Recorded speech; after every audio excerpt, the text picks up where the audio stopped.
Sa pagpapatuloy ng ating kwento, tinawag nga niya ang Nebula Sol General Tauren, doon din ay sinambit ng ating bida ang Nebula Shade Transformation. Sa eksenang iyon, ay unti-unti itong nagbabago ng kulay, habang napapanood ng kamakailan ay niligtas niya na bata sa kapahamakan na may pagkamangha habang nagsasalita ito balik sa ating bida. Ito ay tinawag niyang Nebula Colored Tauren. Ang Nebula Sol General Tauren ay may kakayahang sobrang bilis at may kakayahan din itong magpalit ng anyo bilang Phoenix form. Doon din ay nagpalit ng anyo ang ating bida. Sinambit nga niya ang transform at mabilis naman itong nagpalit ng anyo bilang isang Phoenix. Tinatawag naman ang form na ito na Nebula Entity Phoenix. Agad naman pagkatapos nito magpalit ng form ay bumulusok ito ng sobrang bilis pa-attack. At sa bilis nito ay madali lamang niya napatay ang mga halimaw sa bawat daraanan niya. Tinawag niyang Scorching Lightning. Ang ataking iyon, habang ito ay nagliliwanag, ang isa naman sa halimaw ay naglabas ng bagay sa kanyang bibig, at ang system ay nagbabala sa ating bida na ang host ay critical na ina-ambush 0 o'clock sa likod sa kaliwa. Agad naman napalingon ang ating bida at napatanong, sa likod nga ng ating bida ay may sobrang daming galamay ang humahabol sa kanya? Sa isip ng ating bida, habang siya ay hinahabol ng mga galamay ng halimaw, sinasabi nga niya na ang Nebula Master System, ilang taon na ang nakakalipas na matanggap niya ang misteryosong kapangyarihan sa ruin, na uri ng sibilisasyon. Hindi lamang ito nagbibigay ng abilidad na ibalik ang ibang Nebula Soul General, ngunit ito din ay naggagabay sa maraming mapanganib at mga kritikal na sitwasyon. Umasa sa abilidad ng Nebula Master System, at ang mga naibalik na Nebula Soul General, siya ay nakakahanap ng paraan upang mabuhay sa kamatayan ng maraming beses. Doon nga ay naabutan siya ng mga galamay ng halimaw. Pinagpapawisan naman ang ating bida, na may pagkagulat. Doon din ay binanggit niya ang Nebula Solution, at nagliwanag ito na parang nalulusaw, habang ipinapakita naman ang halimaw sa di kalayuan. Sa kinaroroonan ng ating bida, ang mga halimaw nga na ito ay waring nag-aantay. At muli ay binanggit ng ating bida ang Soul Construct, at dito nga ay ipinapakita ang Nebula Soul General Baiki. Muli binanggit niya ang Nebula Shade Transformation, at unti-unti na naman itong nagpalit ng kulay habang nasa himpapawid. Nebula Soul General Baiki. Ito ay sapat na lakas at balance sa bilis ng Nebula Soul General. Sa sumunod na eksena, ang mga halimaw ay naghahanda ng kanilang mga atake ng sabay-sabay, at maya-maya pa ay agad pinakawalan ng mga halimaw ang kanilang atake sa bida ng sabay-sabay. Agad naman itong nailagan ng napakabilis ng ating bida, at naghanda naman ng atake ang ating bida, habang hawak ang sandatang pinalibutan ng pulang aura. Habang pinapakawalan nga niya ang atake, ay sinasabi nga ng ating bida, kahit na ang Nebula Soul General ay naibalik ng Nebula Master System, ito ay may kapangyarihan pa rin ng orihinal nito. Ngunit noong ang ating bida ay bata pa, nang dahil sa ang soul power niya ay hindi kompleto, ito ay may nakatagong panganib sa kanyang buong buhay. At ang resulta nga nito, ang ating bida ay nanatili sa Holy Rank Cultivation, at walang ibang paraan upang umangat pa ng mataas at balik sa labanan. Nagpalit ng sandata ang ating bida, at tinawag niya itong Dual Wind Swords. Doon nga ay muli siya nahuli ng mga galamay ng halimaw na animoy mga kamay na nakawak sa mga braso, mga binti ng ating bida. Naghanda naman ng isang malakas na atake ang halimaw at agad ay mabilis na umatake sa ating bida. Tumama ito at nabalot ng makapal na usok ang lugar kung nasaan ang ating bida. Doon ay may lumabas na 2 atake patungo sa mga halimaw at agad naman ay namatay ang mga halimaw na ito. Pagkatapos nga noon, ay inutusan ng ating bida ang Nebula Master System na gamitin ang radar,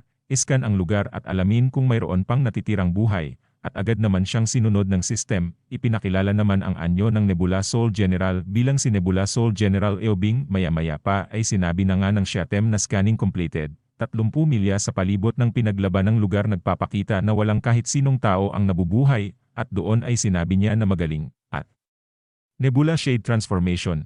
Kasabay nito ay sinabi niya na Reverse Scale Mode Target Lock. Ang Nebula Soul General Eobing ay may kakayahang mag-summon ng Cold Killer Dragon kung saan ito ay may nakakatakot na abilidad ng pagwasak sa malawak na lugar.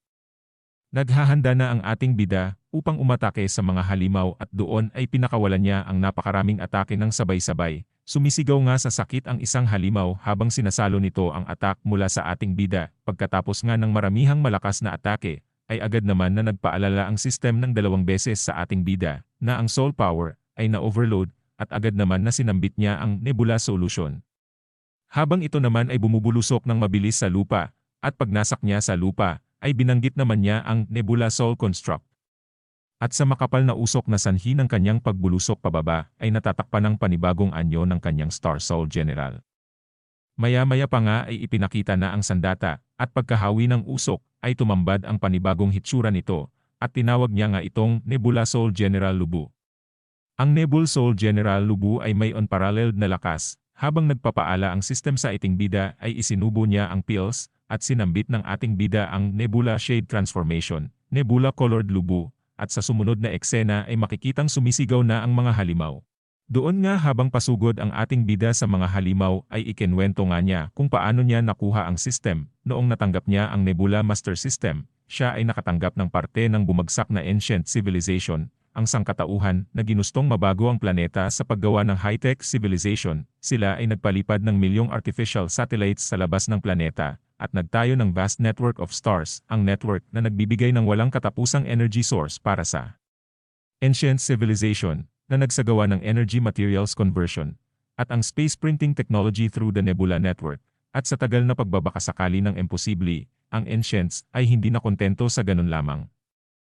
At ang pagnanais, kasakiman at ang sobrang pagpapalawak ng ginawa nila, ay parang gusto na nila ariin ang kalawakan at oras. Siya ay galing sa Tiandiu Kingdom of East Continent. Ipinapakita nga na habang sinasabi niya ang kwento kung papaano niya natagpuan ang system ay patuloy lamang siya sa pakikipaglaban at pagpapalabas ng malalakas na atake. Doon din ay sinambit niya ang Nebula Soul Contract, kasabay ng pagsabog ng lugar at paglabas ng imahe ng Star Soul General sa di kalayuan, ay nakatitig lamang ang isang malaking halimaw sa kinaroroonan ng ating bida. Maya-maya lamang ay nahati ang halimaw sa gitna dahil sa pinakawalang atake ng ating bida sa halimaw.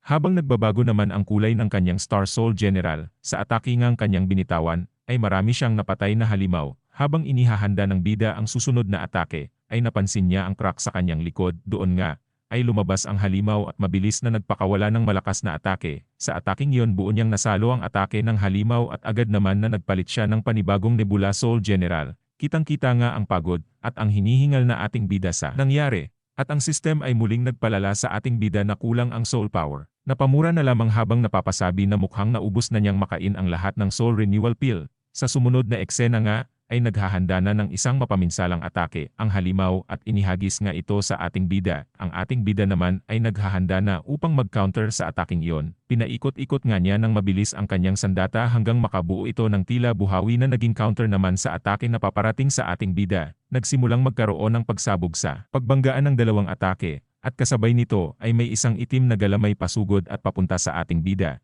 At sa sumunod nga na eksena, ay tumama ito sa ating bida. Ipinapakita naman ang bida na hirap at pagod na habang hawak-hawak niya ang kabilang braso. Sa lugar kung saan naroroon ang labanan, ay pinapakita na marami ng atake ang natanggap ng ating bida. Ito ay nakatusok sa iba't ibang parte ng katawan ng ating bida. Doon nga ay sinambit niya ang Nebula Solution. Kasabay nga noon ay sinundan niya ng Nebula Soul Construct Dong Yuan Master. Pagkatapos nga niya magpalit ng anyo, ay agad siyang nagbitaw ng atake na tinawag niyang Fight Sword. Doon nga ay mabilis na kumilos ang mga kulay pulang espada. Sa sumunod na eksena naman ay pinapakita na tumama lahat ng atake na pinakawalan ng ating bida sa mga halimaw. Ang ating bida ay napaluhod na lamang at sinasambit ang salitang Nebula Shade Transformation. At agad naman na nagbabala ang system na ang malaking bilang ng kalaban ay papalapit na sa kinaroroonan ng ating bida. Habang hinihingal ang ating bida, ay agad naman na nagbabalang muli ang system sa ating bida na pakiusap lisanin ang lugar ng labanan sa pagbibilang ng oras, kung hindi ikaw ay talagang mamamatay. At nagsimula na nga sa 5 ang pagbibilang ng system. Nagulat naman at napatanong ang bida habang umuubo ito sa lugar kung saan nakikipaglaban ang ating bida, ay ipinapakita ang maraming crack sa lugar at unti-unti namang pinapalaki ng mga halimaw ang crack hanggang sa tuluyan na itong makapasok sa loob ng barrier. At ang bilang naman ng system ay umabot na sa 1 at 0. Sa eksena nga na iyon ay daan-daang halimaw ang lumitaw at ipinapakita nga ang mga tao na nagkakandara pa at nagmamadaling tumatakbo papunta sa napakalaking sasakyan at doon nga ay sinasabi sa kanila na huwag silang matakot at hinihiling nga na paalisin na ang sasakyan at ang lahat ay makakalikas. Sa loob nga ay ipinapakita ang nagsisiksikang mga tao. Sinasabi nga dito na ang sasakyan ay puno na. Pakiusap tayo ay umalis na. Ang panglimang sasakyan naman ay puno na rin at nakikiusap na sila ay umalis at doon nga ay makikita ang batang iniligtas ng ating bida. At ang sabi nga nito sa kanyang ina, "Ina, ang langit ay may sobrang daming halimaw, mananalo kaya ang Nebula Soul General?" Tanong nito sa kanyang ina Ang sumunod na eksena nga ay ang di mabilang na halimaw na nasa itaas ng ating bida. Ang ating bida naman ay naghahabol pa rin ng hininga at ang system ay nagbabala muli na. Ang host ay nabigo sa pinakamagandang oras ng paglikas. Dito nga ay napatanong na lang ang ating bida na hindi ba makagagawa ang system ng ibang paraan at ang system nga ay agad na inaanalisa ang panibagong plano sa pagtakas ng host. Maya-maya pa ay nag-abiso ang system na ang mga sasakyan ay nakakapukaw ng atensyon ng mga kalaban. At doon nga ay iminungkahi ng system sa ating bida na pasunurin ang mga kalaban sa mga sasakyang iyon. Doon nga ay nakita ng bida ang mag-ina na kanyang iniligtas at napatanong ang ating bida kung yun ba ang babae at ang anak nito. Doon nga ay napaisip at tila hindi sumasang-ayon ang ating bida sa mungkahi ng system. Ayaw niyang sundin ang mungkahi nito na gamitin ang mga tao at bilang pain at tumakbo palayo ng mag-isa. Doon nga ay hindi niya sinunod ang system, humingi na lamang siya ng pasensya dito, at sinasabi ng ating bida na walang ibang masusunod kundi siya lamang. At napagtanto na rin niya, na siya ay pagod na sa pakikipaglaban ng ilang taon mag-isa, at hanggat may natitirang tao ay mananatili ang posibilidad ng muling pagumpisa, at pagbangon muli ng mga tao. Doon nga ay ipinagpatuloy na niya ang pakikipaglaban, at ibinubuhos na niya ang lahat sa pamamagitan ng pagpapalabas ng malakas na aura sa paligid niya. Doon din ay nagsimula ng kumalat ang atake na pinakakawalan ng ating bida na isa-isa namang tumatama sa mga halimaw, hanggang sa nagkaroon na ng malaking pagsabog at ang sanhi ng pagkaubos ng napakaraming halimaw sa lugar na kinaroroonan ng ating bida.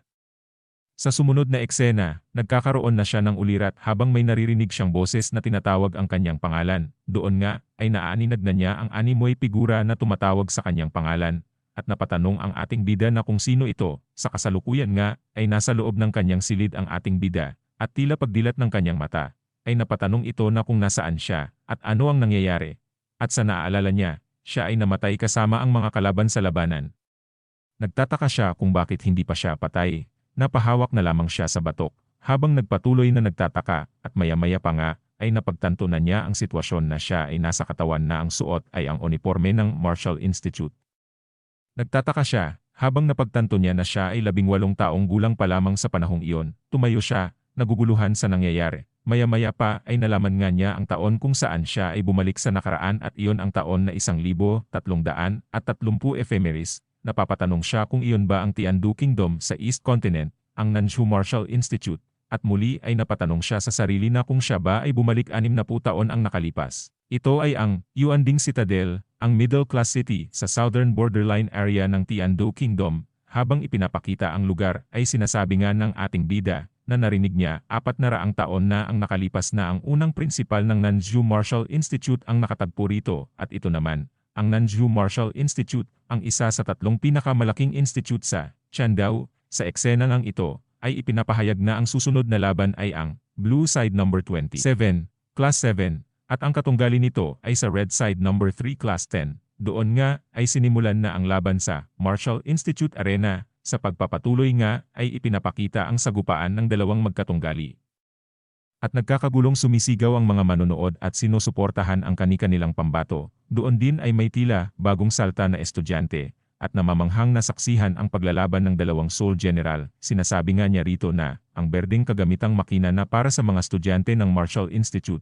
At unang beses pa lamang niyang makakita ng ganoon sa malapitan. Siya si Luyan, 18 taong gulang, ang Junior Nebula Soul Master. Ang enthusiastic na bata na galing sa Lu Village, at sa patuloy ng labanan ng dalawang Soul General, ay akmang nakailag ang katunggali nito at sinabi nga nito na kung gusto pa nitong tumakas, at agad ay ginamit nito ang sandata na nakalagi sa balikat.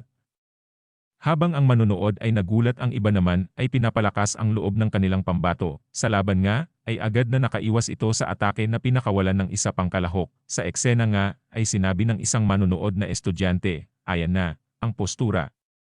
Ito ang kanyang abilidad.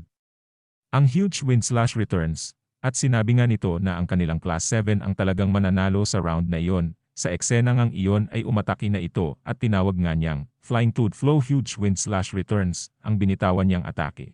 Ang asul ay matatalo at sa kabilang banda naman malapit sa kinaroroonan ni Luyan ay nagagalit at tinawag na bastard ang binata. Habang tinatanong kung ano ang sinasabi nito, napagtanto naman ng isa na hindi nakasuot ng uniforme ang binatang si Luyan at sinasabi nga nito na ang binata ay hindi spiya na galing sa kabila. Sa sumunod na eksena ay may malakas na pagangat ng puwersa sa loob ng arena. Doon nga ay may kung anong bagay ang nasa lapag at napasabi na lamang ang kamakailan na Natutuwang sumusuporta sa kanilang pambato na nanalo na ito at napamura dahil hindi niya nakita ang mahalagang parte ng laban. Ipinapakita nga na nakapustura ang nanalo sa arena, hindi naman makapaniwala ang isang estudyante na natalo sila ng batang galing sa class 10 at magagawa niya iyon. Sa ibang parte naman ng arena ay nagmumura na estudyante dahil maging siya ay hindi gaanong napanood ang katapusan ng laban dahil sa binatang si Luyan na tinatawag nitong bastard, habang ang isa naman ay nagtataka kung nasaan na ito, at sa lugar naman kung saan naroroon si Luyan ay sinasabi nga nito na maswerte siya na nakaligtas sa problema habang naghahabol ng hininga dahil sa pagtakbo. Habang sinasabi nga niya na kapag siya ay nagtagal doon ay siguradong siya ay magiging target ng mga ito, habang si Luyan ay sumunod sa instruksyon ng matanda ay nagtataka naman ito kung nasaan na siya, at kung bakit ang palagid ay tila lahat ay dead end, at ni hindi man lamang niya mahanap ang malaking pulang pinto.